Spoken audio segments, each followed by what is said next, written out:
Welcome to Read Between the Lines, a book podcast. I am your host, Molly Southgate, and today I'm interviewing Simon Turney. Hey there, Simon. How are you doing today? Hi, I'm good, thank you. And yourself? I'm doing great. So, can you tell me about what you've written? Right, well, the one that's out at the moment is Sons of Rome, which is the first book in the Rise of Emperors series, which is a trilogy set around the end of 3rd, early 4th century Rome, and the rise of the great Saint Constantine and his opponent, is a political opponent, the Emperor Maxentius.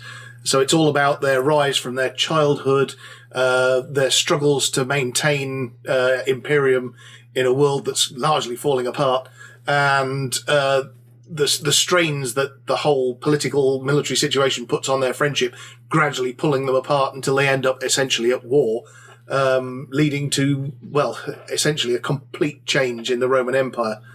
So yeah, it's a fun time to write about. It is a fun book to read about as well.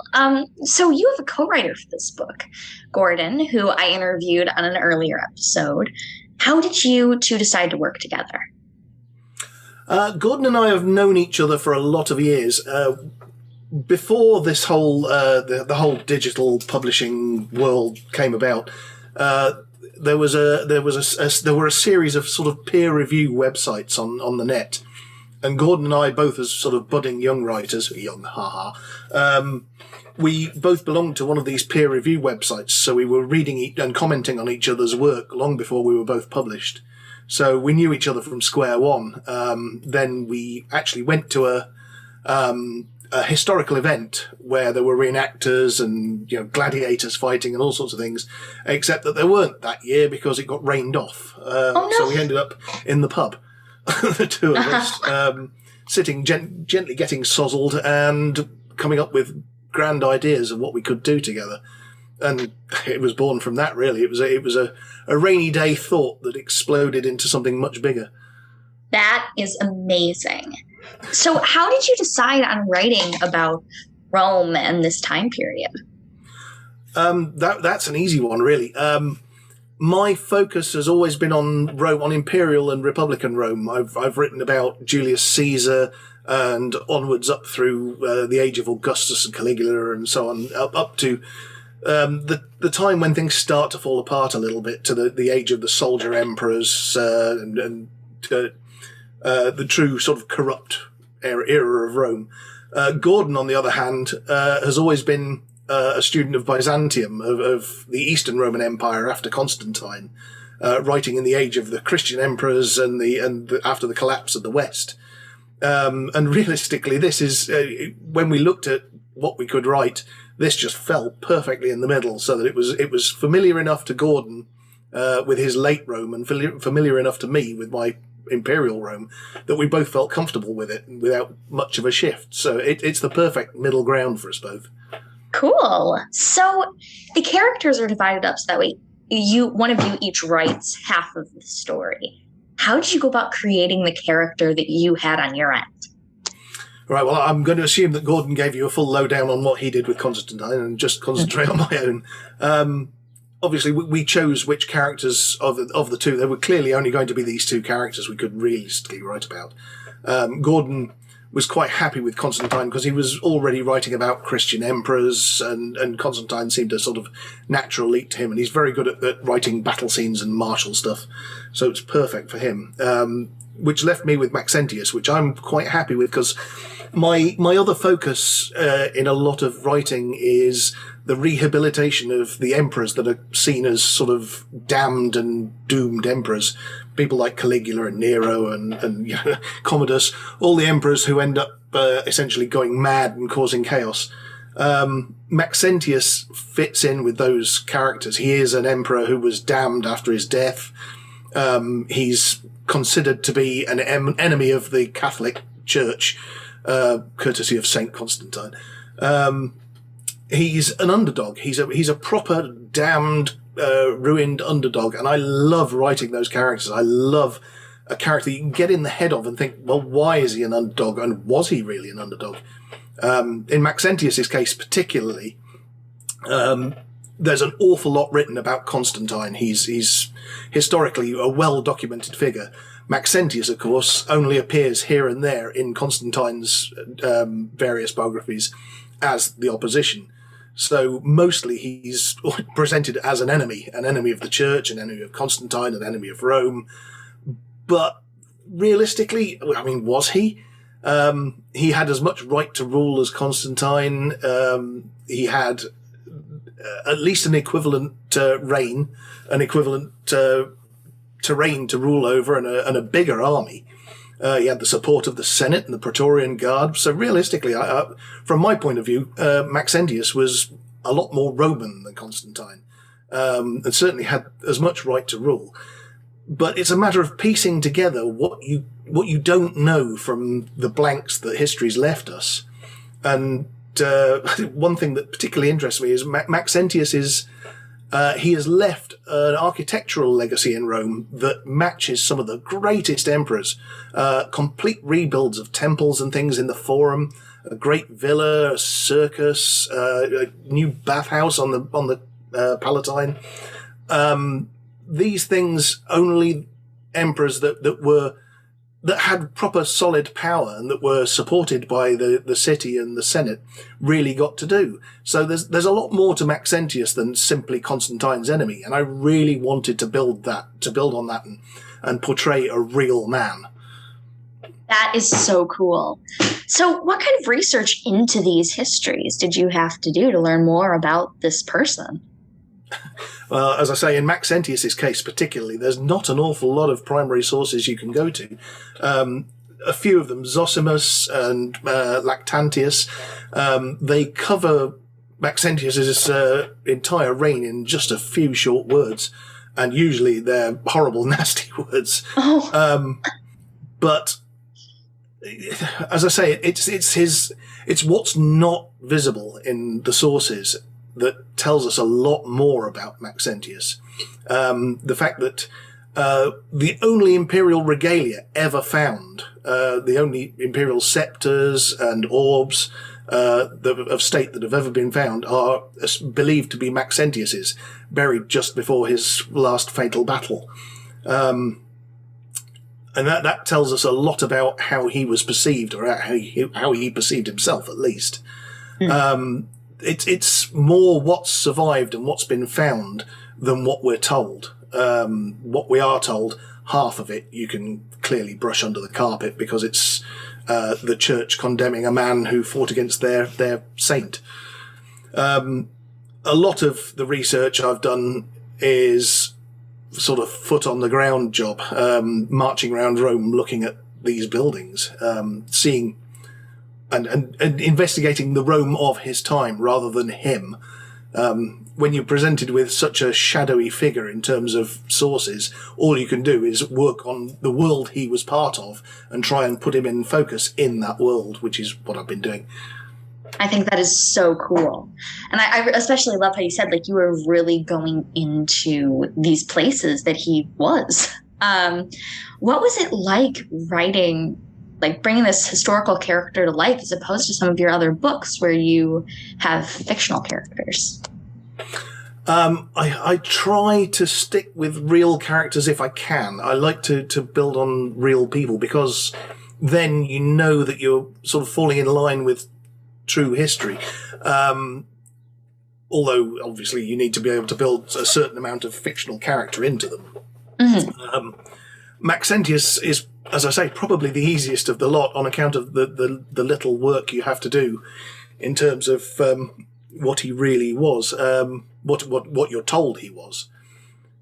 He's the man I could probably most play with as a character in terms of personality and events. Yeah, is that enough? Oh yeah, that totally is. So as you mentioned, you like to write a lot of like real people, so that way, it's coming from real history. What inspired you to start writing historical fiction? I've always been a nut on history, particularly Roman history. My grandfather took me to Hadrian's Wall in the north of Britain when I was about 6, and I stood on the highest fort on the wall in a blizzard. and I looked out over the barbarian lands, which are now Northumbria and Scotland. And I just, oh, wow, what is this? I want more of this. And I've always done that since then. I've always studied. Even when I worked in IT and all sorts of things, but always it's been a hobby, even when it wasn't a career. So Roman history is central to my life. And then I found myself in a job where most of the time I was just sitting waiting for something to happen. And when you do that, if you don't look busy, you get made to clean floors and things. So I started to look busy by typing. And at the time, I was reading Julius Caesar's diary, his war diary, the De Bello Gallica, the wars in Gaul. And it's a very well-written story, given that it was written 2,000 years ago. Caesar, while he's quite good at self-aggrandizement, is a very good writer, and he writes very clearly. But still, it's a text rather than fiction. And I wondered whether it could be made to be more accessible to, say, the non-classicist, to the layman who has only a passing knowledge or interest in Rome. And I tried to rewrite Caesar's Gallic Wars as a novel, and I did. It came out as Marius's Mules, the first book of the Marius's Mules series. And really, it's just sort of snowballed since then. Wow. When you were younger, did you also have this interest in writing? I've always written something. Mm-hmm. When I was at school, I remember I wrote a parody of a James Bond story when I was in junior school at about sort of 8 or 9, which was probably awful. I wish I still had it so I could check through it. When I was in my late teens, I was writing Star Trek fan fiction and stuff like that. But I'd never tried a novel until I suddenly discovered I had all this time and the need to look busy.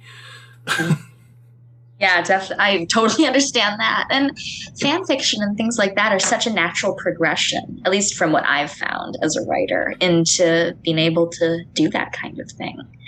Can you speak on anything like that, about talking about like taking kind of like this interest when you were younger into a career? Yeah, well, that's exactly what I've done. I don't know what to say on that really, other than yes. They always say write what you know, and that's exactly what I've done. Because my wife will tell you, I can't tell you what I had for breakfast this morning, but I can reel you off the first 2.5 centuries of Roman emperors at the drop of a hat. I understand that. Yeah, definitely. I feel like that might be just a writer thing or a creative thing, but everyone I know who's in this type of world, like I push all of the doors that say pull on them constantly. Like it's just all over the place. My wife would also tell you the story that she was busy chatting to one of her friends. They go horse riding together, and I know they're all very au fait with riding and with horses. So I go to Tracy with horse queries occasionally when I'm writing. Mm. And she's busy chatting to her friend about going horse riding one day. And I just interrupted her in the middle of a phone call to ask her how you would kill a horse the least painfully and how long it would take it to bleed out. The conversation she had took a nasty turn with her friend then, but that's the sort of thing that you come across as writers, isn't it? Yep. Okay, so kind of taking a turn from that a little bit, do you have any tips for people collaborating on books? Collaboration. Well, I've actually collaborated a few times with other people as well, in various different ways. The one thing I would say is you have to be flexible, but also it works best if you know the person you're writing with. I don't think you could write with somebody that you have no sort of personal connection with, or at least not effectively. Gordon and I have known each other so long that we know how each other works. We know what sort of writer we are, what our individual styles are like, and that they are quite complementary. But beyond that, we also now know to some extent how each other think. So there's no conflict when one of us is waiting. We've got a deadline and we need to get the next few chapters through, The other one is busy and hasn't got the time to do anything. You have to be sort of flexible to work around these things. It's as much as anything, I think it's planning and technology. The way Gordon, it's planning and technology. It's having everything carefully worked out in advance, so we both know what each other are doing, let alone what we're doing. And we use Dropbox, but having a shared space where everything can be combined and you can check all the work, and there's a version control so that you can go back and check what's been deleted. It's it's a complex thing, but I think anybody collaborating will probably work out the best way to do it for themselves. Mm-hmm. Yes, thank you. And when I've collaborated with people, just a quick add-on, I try to use Google Docs, because then you can just have anyone. You can bring people in, and then they can review every single edit you've made, all of that kind of stuff, and it's very, very helpful. So, what is your favorite book that you've written? That I've written, I think I would have to say it's the sequel to Sons of Rome, which I think the digital edition is out in America now, but I think the print version comes out next January, I do believe, 2022. That's Masters of Rome. And the reason I like that one particularly, Sons of Rome builds the story. It builds the characters from youth into manhood and to the point where a friendship starts to break. And the end of the trilogy, the third book, when it comes along, is a true sort of a crashing military book, a real a war story for the ages. But the one in between, I tend to look at any trilogy as Star Wars. The first one's an adventure, the third one's the grand finale, but the one in the middle is the one that gets a bit dark and explores character. Mm-hmm. And I think Masters of Rome is our Empire Strikes Back. I think there's a lot more depth of character. There's a lot more feeling in it than there is in the other two. It explores a lot of emotions and some particularly tragic moments, as well as some quite comedic moments. And of course, it's when Maxentius starts to get a bit more of a martial character as well. So rather than being a sort of bookworm hiding on the Palatine. But I think that's my favourite. One particular scene, which I can't say because obviously it'd be a spoiler, but one particular scene I can't read now because it just cuts me up too much. Oh, really? Do you mind sharing a very vague detail about it, so that way people who have already read the book, perhaps on digital, when this comes out, can know? All I will say about it is that, it's available. Wikipedia will tell you what event I'm talking about anyway.